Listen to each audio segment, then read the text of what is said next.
Shalom Sobat STI, kembali kita bertemu dalam program Ragi Renungan Pagi. Hari ini kita akan bersama-sama merenungkan kebenaran firman Tuhan. Tetapi sebelum kita membaca kebenaran firman Tuhan, saya ajak Bapak Ibu Saudara untuk berdoa. Mari kita berdoa. Bapa di surga, kami bersyukur Tuhan untuk setiap kebajikan, kebaikan, kemurahan yang kami terima daripada-Mu Tuhan.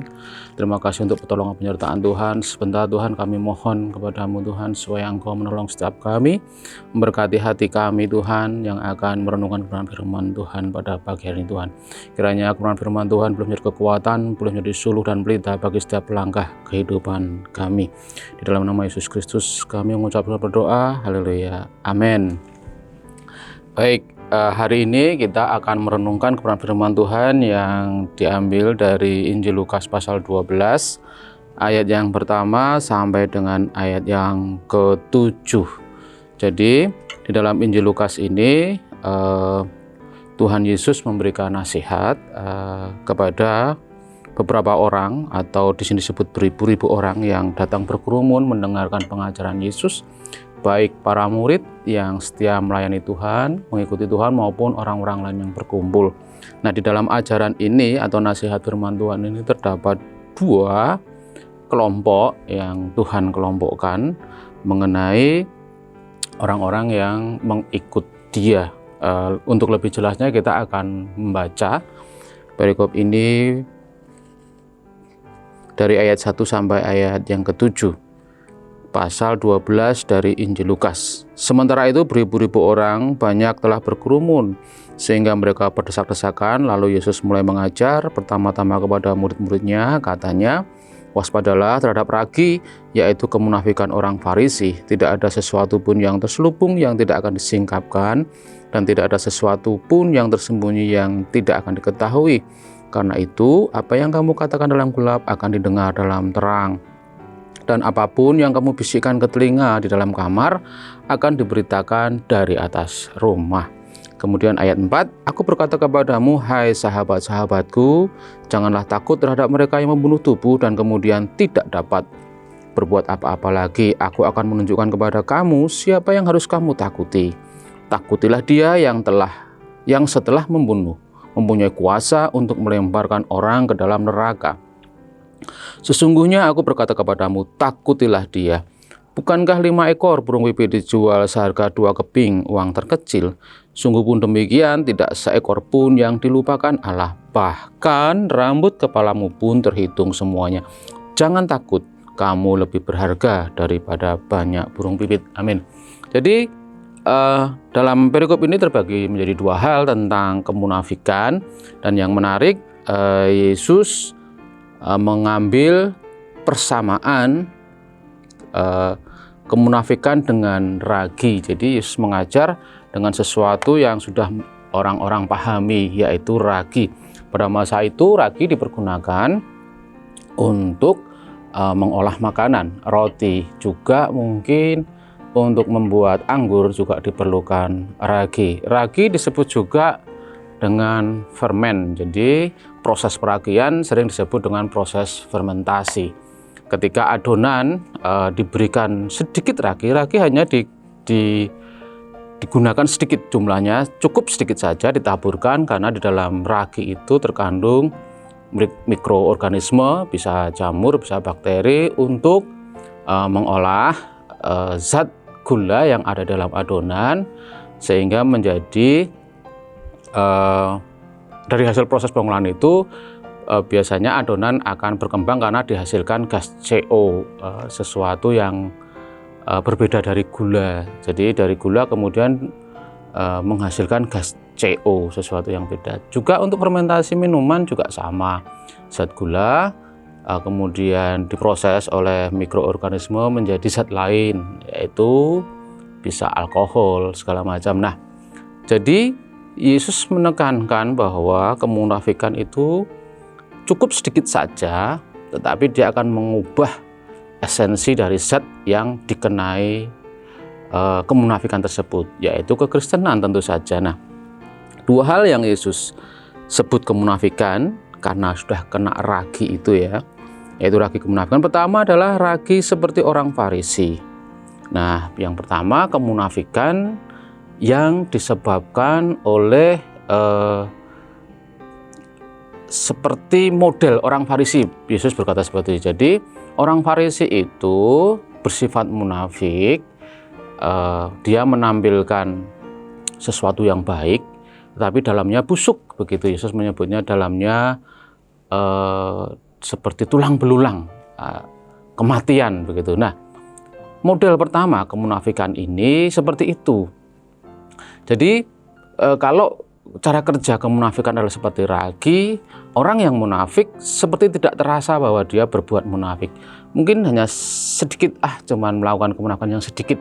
Tapi ingat, kemunafikan itu bagaikan ragi, begitu. Yang sedikit saja itu sanggup memfermentasi, mengubah menjadi zat lain, begitu. Dari gula bisa menjadi alkohol, berubah, esensinya berubah, substansinya berubah. Jadi tanpa sadar bahwa seseorang sudah berubah. Jadi dari anak Tuhan ketika dia bersikap munafik seperti orang Farisi, sesungguhnya dia sudah berubah. Dia bukan lagi esensinya, identitasnya sebagai anak Tuhan. Dia sudah berubah. Karena Tuhan menggunakan kata kemunafikan ini diperbandingkan dengan ragi, sesuatu bagian kecil tetapi sanggup merubah seluruh esensi dari zat yang terkena ragi tersebut. Nah, dari jenis kemunafikan yang pertama yaitu orang-orang yang menampilkan hal yang bagus, hal yang rohani walaupun dalamnya itu lain, dalamnya beda. Firman Tuhan berkata bagi mereka, ayat 2, tidak ada sesuatu pun yang terselubung yang tidak akan disingkapkan, dan tidak ada sesuatu yang tersembunyi yang tidak akan diketahui. Karena itu apa yang kamu katakan dalam gelap akan didengar dalam terang, dan apa yang kamu bisikkan ke telinga di dalam kamar akan diberitakan dari atas rumah. Jadi berhati-hati anak Tuhan yang bersikap munafik seperti orang Farisi ini. Jadi menampilkan sesuatu yang bagus, yang rohani walaupun dalamnya itu adalah kedagingan, dalamnya adalah duniawi. Firman Tuhan tegas berkata bahwa pasti Tuhan akan singkap sesuatu yang kita kerjakan secara sembunyi-sembunyi. Orang tidak tahu barangkali apa yang kita lakukan. Tetapi bagi orang-orang seperti ini, firman Tuhan tegas, tidak ada sesuatu pun yang terselubung yang tidak akan disingkap. Pasti akan disingkap oleh Tuhan. Pasti Tuhan akan nyatakan. Jadi seandainya kita masih berlaku seperti itu, segera bertobat. Tidak ada jalan keluar lain. Bertobat sehingga Tuhan tidak menyingkapkan sesuatu yang munafik yang kita kerjakan di belakang orang-orang, begitu. Ini kata firman Tuhan, bukan ancaman manusia. Ini ancaman Tuhan, dan Tuhan sanggup melakukan hal ini. Ada banyak orang-orang rohani yang sepertinya rohani, pendeta, gembala, atau apapun juga, dosen, pengajar, segala macam, mahasiswa teologi bahkan mungkin berlaku munafik seperti itu. Tapi ada saatnya kemunafikan akan dibuka oleh Tuhan kalau kita tidak segera bertobat. Kemudian kemunafikan yang kedua, ayat 4 berkata, aku berkata kepadamu, hai sahabat-sahabatku, janganlah takut terhadap mereka yang membunuh tubuh dan kemudian tidak dapat berbuat apa-apa lagi. Jadi yang kedua adalah untuk anak-anak Tuhan. Kebalikan dari kemunafikan yang pertama. Kemunafikan pertama adalah menampilkan hal yang baik walaupun dalamnya busuk. Kemunafikan yang kedua ini adalah sebetulnya dalamnya itu dia baik, dia anak-anak Tuhan. Tapi dia menampilkan dirinya seperti orang-orang dunia. Karena apa? Karena dia takut akan ancaman, takut akan penganiayaan, sehingga dia bersifat munafik. Dia bersikap seperti anak-anak dunia supaya diterima oleh dunia. Sesungguhnya dia anak Tuhan. Nah, bagi mereka-mereka ini firman Tuhan berkata, janganlah takut terhadap mereka yang membunuh tubuh dan kemudian tidak dapat berbuat apa-apa lagi. Dunia hanya bisa, katakanlah, resiko paling berat yang akan ditanggung oleh anak-anak Tuhan, membunuh tubuh. Dia tidak mampu melemparkan jiwa ke neraka, jiwa tetap selamat. Pun seandainya dunia membunuh tubuh, hanya sampai di situ. Tetapi keselamatan itu kekal, kata Tuhan. Bahkan Tuhan kemudian memberikan lagi penghiburan seperti ini. Bukankah 5 ekor burung pipit dijual seharga 2 keping uang terkecil? Jadi dari segala binatang ternak yang paling tidak berharga disebut burung pipit. Tetapi Tuhan memperhatikan yang paling tidak berharga itu di dalam kendali Tuhan. Ayat 7, bahkan rambut kepalamu pun terhitung jumlahnya. Jangan takut, kamu lebih berharga daripada banyak burung pipit. Atau rambut tadi, bagian terlemah dari manusia adalah rambut. Ilmu pengetahuan berkata bahwa dalam setiap hari, jika seseorang memiliki rambut 10.000 helai, setiap hari dia akan rontok 50-100, itu normal. Jadi tanpa diapa-apakan pun rambut rontok. Artinya bahwa bagian terlemah dari kita itu rambut. Tetapi firman Tuhan berkata bagian yang terlemah dari kita itu dijaga Tuhan. Bahkan dijaga Tuhan. Artinya ketika kita menerima tekanan, aniaya dari dunia, jangan takut. Jangan bersifat munafik. Bagian yang terlemah dari kita itu ada dalam perlindungan Tuhan. Tuhan tidak akan membiarkan kita ini celaka sedikit pun tanpa sepengetahuan Tuhan. Memang akan ada diizinkan orang-orang yang mengalami penganiayaan, orang-orang yang dikaruniai, tetapi sekalipun mereka mengalami, itu semua ada di dalam kendali Tuhan. Karena apa? Tuhan berkata kita berharga di hadapan Tuhan. Dua hal ini hari ini kita merenungkan kemunafikan. Kemunafikan yang pertama adalah kemunafikan ala orang Farisi yang menampilkan hal yang bagus, yang indah, walaupun dalamnya rusak, dalamnya busuk, dalamnya kedagingan. Firman Tuhan berkata tegas, berhenti dan bertobat. Kalau tidak akan dibukakan, akan disingkapkan segala apa yang kita lakukan di belakang.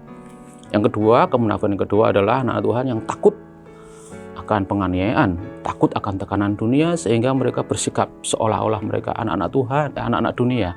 Mereka berlaku seperti orang dunia supaya mereka diterima oleh dunia. Firman Tuhan, jangan takut. Takutilah Allah. Tidak akan ada yang celaka dari bagian tubuh kita, karena kita ini berharga di hadapan Tuhan. Kita dijaga, kita dilindungi. Baik, kita akan berdoa. Bapa di surga, terima kasih untuk nasihat firman Tuhan pada pagi hari ini Tuhan. Terima kasih untuk kasih-Mu atas setiap kami, penjagaan-Mu, perlindungan-Mu dalam kehidupan kami. Biarlah kami dalam hidup kami sehari-hari terus memuliakan nama Tuhan, bersikap sebagai seorang anak Tuhan, berperilaku sebagai seorang anak Tuhan, berpikir dan berbicara seperti anak Tuhan. Terima kasih Bapa, di dalam nama Yesus Kristus kami bersyukur dan berdoa. Haleluya. Amin.